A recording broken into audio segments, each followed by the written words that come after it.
लेकिन उठाना तो बाद की बात, धनुष खिसका भी नहीं।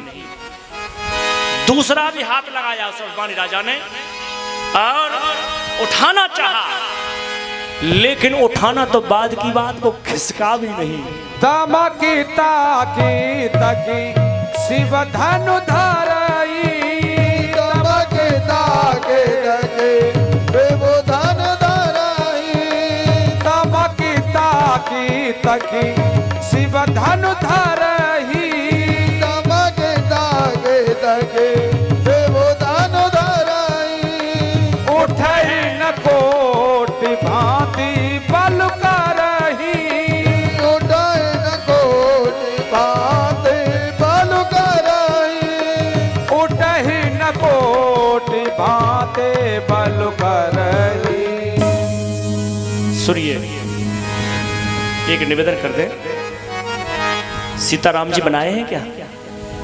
झांकी बनाई है तो बस 20-25 मिनट बाद में बुलाऊंगा उनको। तैयार ना हो तो बेटियों को तैयार कर देना। उससे पहले हम निवेदन करेंगे, यहाँ 2 कुर्सी पहले से ही लाके डाल देना, क्योंकि प्रभु आए, इंतजार न करे, प्रभु कुर्सी पे आके बैठ जाए। और कथा को गौर से सुनिएगा। तमक ताक तक शिव धनु धरही, उठे न कोटि भांति बल करही। राजा ने धनुष को उठाना चाहा, लेकिन राजा खुद उठ गया, लेकिन धनुष नहीं उठा। राजा जाकर के बैठ गया।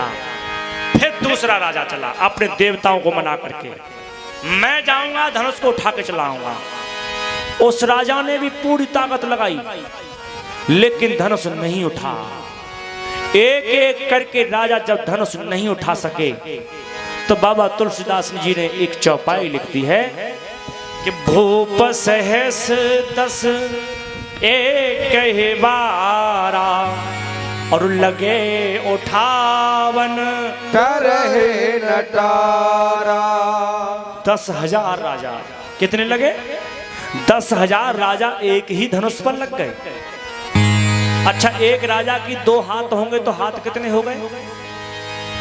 कितने हो गए? 20,000।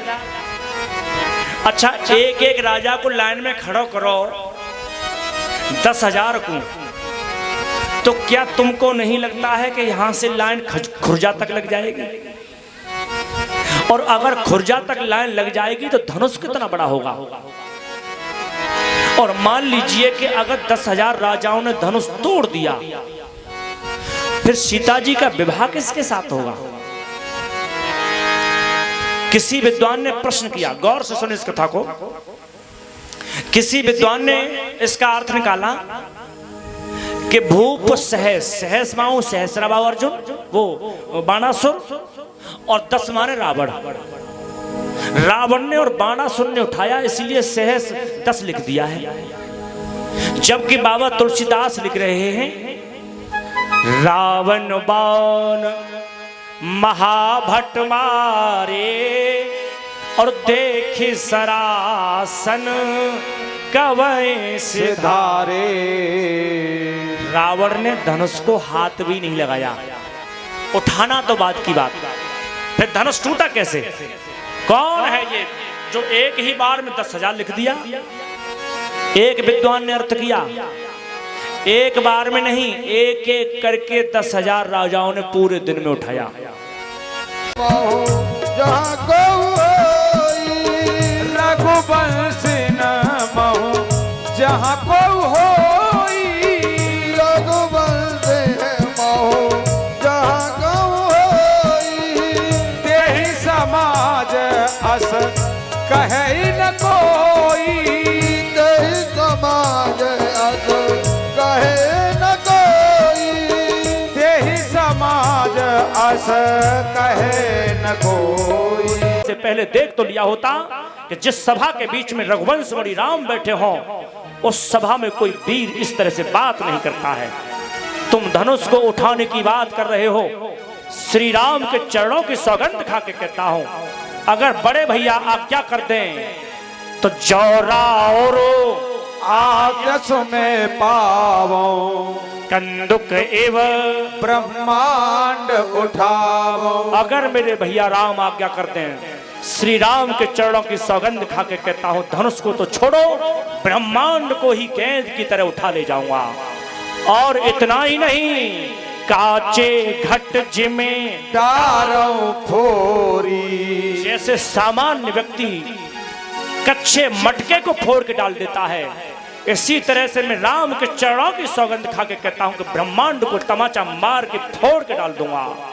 और इतना ही नहीं, सकल मेरो मूलक जिम तोरी। जैसे सामान्य किसान खेत में जाकर के मूली को उखाड़ के फेंक देता है, श्री राम के चरणों की सौगंध खा के कहता हूं भैया क्या कर दें, तो सुमेरु पर्वत को मूली की तरफ उखाड़ के फेंक दूंगा। और इतना ही नहीं, कमल नाल जिमे चाप चढ़ाओ। जैसे छोटा सा बच्चा कमल की डंठल को तोड़ के फेंक देता है, राम के चरणों की सौगंध खा के कहता हूं धनुष को तोड़ के फेंक दूंगा। और इतना ही नहीं, जो जन सत प्रमाण ले धावो। राम आप क्या करते हैं, भाई की चरणों की सौगंध खा के कहता हूं धनुष को एक हाथ से उठा करके 1200 किलोमीटर दौड़ जाऊंगा। और इतना ही नहीं, तोरऊ छत्रक दंड जिमे जब प्रताप बलनाथ। राम जी की सौगंध खा रहा हूं, बड़े भाई आज्ञा करते हैं, तो जैसे छोटा बच्चा फफूंदी को तोड़ के फेंक देता है, इसी तरह से इस धनुष को तोड़ के फेंक दूंगा। और जिस समय लखन लाल ने गर्जना की, धरती के लोगों की तो बात छोड़ो, दिशाओं के दिग्गज दिग्पाल दिशाएं छोड़ के भागने लगे। बाबा तुलसीदास ने लिख दिया, लखन सकोप वचन जब बोले डगमगाने दिग्गज डोले। धरती कांपने लगी, आकाश में गर्जना हो गई, दिग्पाल दिशाओं को छोड़ के भागने लगे। ऐसा लगा कि धरती को उठा करके लखन पलट देगा। सभी राजाओं के घबराने लगे। और श्री राम ने लखन को देख लिया कि आग बबूला होता जा रहा है, इसकी टक्कर का तो धरती पे कोई वीर ही पैदा नहीं हुआ है। तब श्री राम ने इशारा कर दिया, लखन मेरे भाई इधर आ जाओ। और जैसे ही श्री राम का इशारा हुआ, लखन शांत हो गए और शांत होकर भाई के बगल में बैठ गए। श्री राम शांत बैठे हुए हैं, मेरे प्रभु तो कभी कुछ कहते ही नहीं थे। राम जी बैठे हैं शांत, लखन लाल शांत बैठ गए। जनक राज फिर हाथ जोड़ के खड़े हो गए। जनक राज ने कहा, राजा महाराजाओं, हे राजकुमारों, मैं बेटी का पिता हूं, इस वजह से मैंने ये शब्द बोल दिया था। अगर मेरे शब्दों से किसी राजा को, किसी राजकुमार को चोट लगी हो तो मैं सबसे क्षमा मांगता हूं। और जनक राज बैठ गए। सभा में सन्नाटा सा छा गया, कोई बोलने वाला नहीं था। उसी समय विश्वामित्र समय शुभ जानी, विश्वामित्र जी ने समय देख लिया और तभी राम से कहा, उठो राम भंजाओ भव चापा। मेटहो तात जनक परतापा। देखिएगा, अगर रामचरितमानस तुम गौर से पढ़ते हो या कभी भविष्य में पढ़ो, आप राज की बात बता रहा हूं कि राम जी ने अपनी मर्जी से कुछ नहीं किया है। गुरु जी कहेंगे तो धनुष तोड़ेंगे, विभीषण कहेंगे तो रावण को मारेंगे, अपनी तरफ से कुछ नहीं करते राम जी। राम जी बैठे थे, गुरु जी ने राम जी की ओर देखा, कहा, राम जी गुरुदेव उठो, जाओ, मेरी आज्ञा है कि धनुष को तोड़ दो। और सुनो राम, धनुष तोड़ने के लिए नहीं भेज रहा हूं केवल, तो मेटहो तात जनक परतापा। पुत्र, जनक का जो कष्ट है उसको खत्म कर दो। और जैसे गुरु जी की आज्ञा मिली, सहज ही चले सकल जग स्वामी। मेरे प्रभु को न खुशी हुई न दुख हुआ, सहज में चल दिए हैं, कोई ओवर एक्टिंग नहीं हो रही है मेरे प्रभु को। और राम जी धनुष के पास पहुंच गए। अब धनुष के पास राम जी पहुंचे, अब जानकी मैया ने देख लिया कि प्रभु आ रहे हैं। जानकी जी की धड़कन बढ़ने लगी। सेवा आज लगे कीन्यू तोहे सेवा। हे भगवान गणेश, मैं आंख बंद करती हूँ। अब देखिए, आंख बंद मेरी माँ ने की और कहा गणनायक वरदायक देवा। हे गणेश, वर देने वालों में तुम श्रेष्ठ हो, तो मेरी इच्छा पूरी कर दो। जैसे ही माता जी ने बुलाया, गणेश जी सामने प्रकट। गणेश जी हाथ जोड़ के बोले, माता जी मुझे क्यों बुलाया है? सियाजू कहती है, गजानन जाओ और धनुष को हल्का करके आओ। गणेश जी बोले, माता जी तुमने जीवन में बड़ी गलती कर दी। क्या? जो आदमी खुद को वजन कम न कर पा हो आज तक, वो धनुष को वजन कम करेगा? माता जी मेरा पेट देखो कितना आगे जा रहा है। रोजाना 2 घंटा जिम सुबह करता हूँ, 2 घंटा जिम। मन ही मन कीना। गुरु जी को प्रणाम किया है श्री राम ने। अब देखिएगा, जो धनुष रखा हुआ था, इस तरह से धनुष था। धनुष का बीच का भाग जहां धनुष पकड़ा जाता है वहां पतला होता है। तो जहां धनुष पतला था वहां थोड़ी सी जगह खाली थी धनुष के बीच में।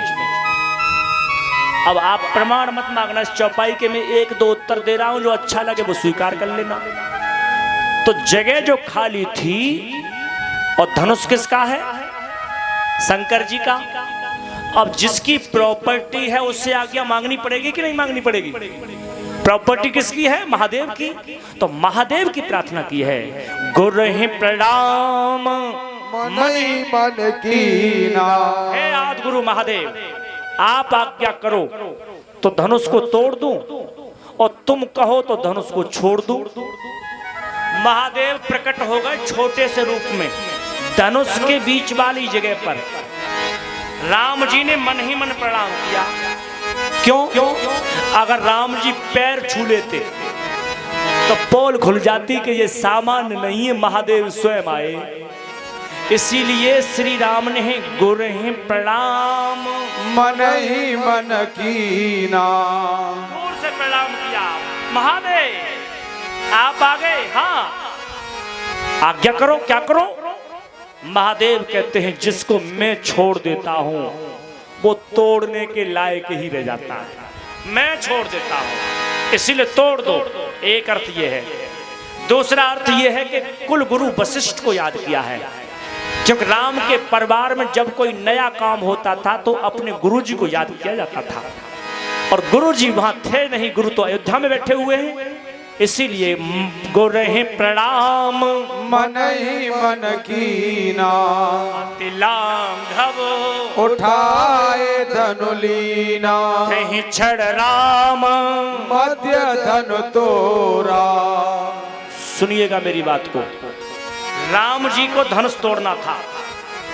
मेरी व्यासपीठ की ओर देखें और मेरी बाजू को थोड़ा धनुष मान लो। ये यहां से यहां तक का धनुष है। तो तोड़ने की बात थी, ये नहीं था कि यहां से तोड़ना है, कि यहां से तोड़ना है, कि यहां से तोड़ना है। तोड़ने की बात थी तो केवल यहां से तोड़ देते, इतना तो बात भी पूरी हो जाती और धनुष भी सलामत बच जाता। लेकिन क्या किया? गुरु तहि छड़ राम मध्य धनु तोरा। बीच में से तोड़ा। इसका अर्थ यह है कि सभा के बीच में तोड़ा। दूसरा यह है कि छड़ के आधे छड़ में तोड़ा है। तीसरा अर्थ यह है कि धनुष हमारे शास्त्रों में 3 प्रकार के हैं। 3 धनुष प्रसिद्ध हैं। पहला सारंग, दूसरा पिनाक, तीसरा गांडीव। ये 3 धनुष हमारे शास्त्रों में सबसे बड़े धनुष हैं। तो सारंग धनुष नहीं तोड़ा, गांडीव नहीं तोड़ा, बीच वाला धनुष तोड़ा। इसीलिए तहि छड़ राम मध्य धनु तोरा। ठीक है ना? चौथा अर्थ सुनिए। चौथा अर्थ क्या है? 3 राम हो गए हमारे शास्त्रों में। पहले हैं परशुराम, दूसरे हैं राम, तीसरे हैं बलराम। परशुराम वाले राम ने नहीं तोड़ा, बलराम वाले राम ने नहीं तोड़ा। बीच वाले राम ने तोड़ा, इसीलिए तहि छड़ राम मध्य धनु तोरा। और सुनिए, सिर के बराबर ले जाके नहीं तोड़ा, पैरों से नहीं तोड़ा, बीच जंघा के बराबर ला करके तोड़ा। तहि छड़ राम मध्य धनु तोरा। और सुनिए, राम जी की लीलाएं 3 स्थानों पर हुई हैं, अयोध्या, जनकपुरी और लंका। अयोध्या में नहीं तोड़ा, लंका में नहीं तोड़ा, बीच वाली लीला में तोड़ा, इसीलिए तहि छड़ राम मध्य धनु तोरा। और सुनिए, 55 में नहीं तोड़ा, बुढ़ापे में नहीं तोड़ा, बीच जवानी में तोड़ा। तहि छड़ राम मध्य धनु तोरा। और सुनिए, सोमवार को नहीं तोड़ा, मंगलवार को नहीं तोड़ा, बुधवार को नहीं तोड़ा, बृहस्पतिवार को तोड़ा। ऊपर के 3 निकाल दीजिए, नीचे के 3 निकाल दीजिए, बीच में तोड़ा। तहि छड़ राम मध्य धनु तोरा। और सुनिए, विश्वामित्र जी आगे चलते थे, राम चलते थे पीछे, उसके पीछे लखन चलते थे। आगे वाले विश्वामित्र नहीं तोड़ा, पीछे वाले लखन ने नहीं तोड़ा, बीच वाले राम ने तोड़ा। तहि छड़ राम मध्य धनु तोरा। भरे भुवन ध्वनि घोर कठोरा। धनुष को तोड़ के धरती पर डाल दिया, और धनुष को जब तोड़ के धरती पर डाला, राजा महाराजा कहते हैं धनुष से टूट गए। तब तो बहुत दादागिरी दिखा रहे हैं, अब तो टूटे पड़े हो ना। धनुष कहता है राजा महाराजाओं से कि राजा महाराजाओं, टूट गए तो क्या टूट गए, टूट गए तो क्या टूट गए, तुम्हारे जैसे राजाओं के अभिमान तोड़ करके टूटे हैं। टूट गए तो क्या टूट गए, तुम्हारे जैसे राजाओं के अरमान तोड़ के टूटे हैं। और टूट गए तो क्या टूट गए, सीताराम जी को जोड़ करके टूटे हैं। लेकिन जादना दूल्हा बन के ससुराल राम जी के मन में आया कि लाओ झुक जाऊं, तब तक लखन ने कौनी बात दी राम जी में, कहा भैया बिल्कुल ससुराल में नाक कट जाई, झुक मन जाइयो। अब राम जी फिर सीधे है गए। एक सखी की नजर पड़ गई छोटे वाले पर, छोटा वाला बहुत खतरनाक है। सखी ने कहा अरे सखी देख, बड़ो बाव तो बहुत सीधो है, छोटा बाव बहुत टेढ़ो है। एक सखी ने कहा ए छोटे वाले राजकुमार, सुन ले हमारी बात, कोई तेरे बड़े भैया ज्यादा बड़े VIP ना है, कहते अपने भैया से झुक जाएं। श्री लखन लाल कहते हैं तुम नहीं जानती हो मेरे भैया की महिमा कितनी बड़ी है, किसी के सामने नहीं झुकते। सखी बोली तू ही बता दा तेरे भैया की महिमा कितनी बड़ी है। कि मेरे भैया की महिमा इतनी बड़ी है कि पत्थर की नारी पर चरणों की रज डाल दी तो पत्थर की नारी नारी बन गई, शिला नारी बन गया। सखियों ने माथा पीट लिया, हाय राम, हमारी लाडली के तो भाग्य फूट गए। हम ये सोच रहे थे कि हमारी बेटी का विवाह काऊ राजकुमार के संग है रो है, अब पता पड़िए ये तो मदारी है। मदारी, ये काम मदारियों के होते हैं। लखनलाल की ओर राम देख करके बोले, लखन और बोल ले, तू बिल्कुल बेइज्जती करवाए के मानी है हमारी। राम जी दोबारा झुकना चाहते थे तो फिर लखन ने कहा भैया झुकना नहीं है। एक सखी ने कहा सुनो, क्यों नहीं झुके, कि मेरे भैया बड़े हैं बहुत। कितने बड़े हैं कि जो धनुष को कोई नहीं तोड़ पाया उसे मेरे भैया ने तोड़ दिया। सखियां ताली मार के हंस गई। लखन ने कहा हंसती क्यों हो, कि हमने झूठा तो बहुत देखे, सफेद झूठ बोलने वालों पहली बार देखो है। कि कैसे, अरे तुम्हारे भैया ने धनुष तोड़ा, हम जानती हैं। जो पुष्प चुनने पुष्प वाटिका में गए थे तो पुष्प चुनने पर जिसके माथे पे पसीना आयरो होए वो धनुष तोड़ेगा। हाँ, लक्ष्मण जी बोले ऐसी बात ना है, तो भैया ने धनुष तोड़ा है। सखी कहती हैं अगर इस सभा के बीच में एक भी गवाही दे दे कि धनुष तुम्हारे भैया ने तोड़ा है तो हम पक्का मान लेंगे। सिया मेरी छोटी सी झुक गैया घर गोवीर, सिया मेरी छोटी सी झुक जइयो तन कर गोवीर, सिया मेरी छोटी सी झुक जइयो तन कर गोवीर, सिया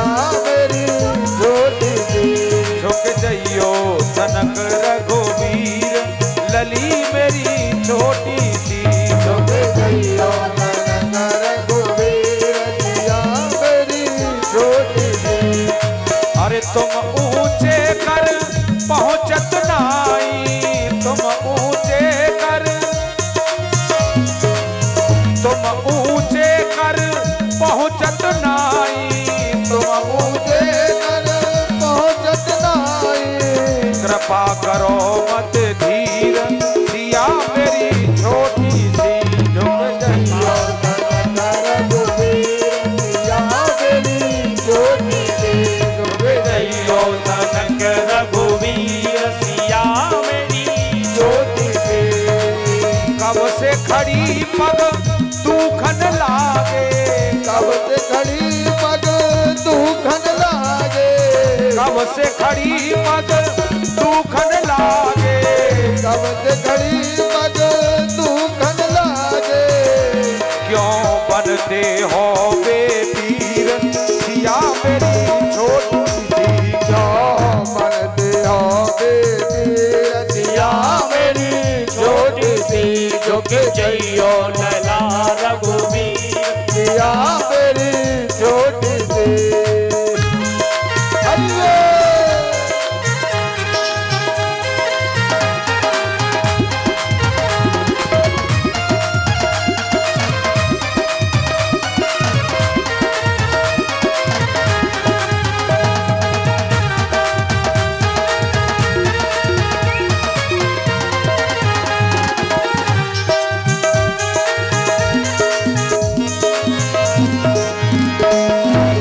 अरे रघुवंशी अपनी अदा के, हम रघुवंशी अपनी अदा के, हम रघुवंशी अपनी अदा के, हम रघुवंशी अपनी अदा के। यहाँ सखियन की भीड़ लली मेरी छोटी सी जइयो तन रघुवीर लली मेरी छोटी सी झुक जइयो तन रघुवीर सिया मेरी छोटी सी झुक जइयो तन रघुवीर सिया मेरी छोटी सी। अरे बिन माला नहीं मिले जानकी, बिन माला नहीं मिले जानकी, बिन माला नहीं मिले जानकी, बिन माला नहीं मिले जानकी। यह हमारी जागीर सिया मेरी छोटी सी झुक जइयो तन रघुवीर लली मेरी छोटी सी झुक जइयो तन रघुवीर सिया मेरी छोटी सी झुक जइयो तन रघुवीर सिया मेरी छोटी सी। अरे कब से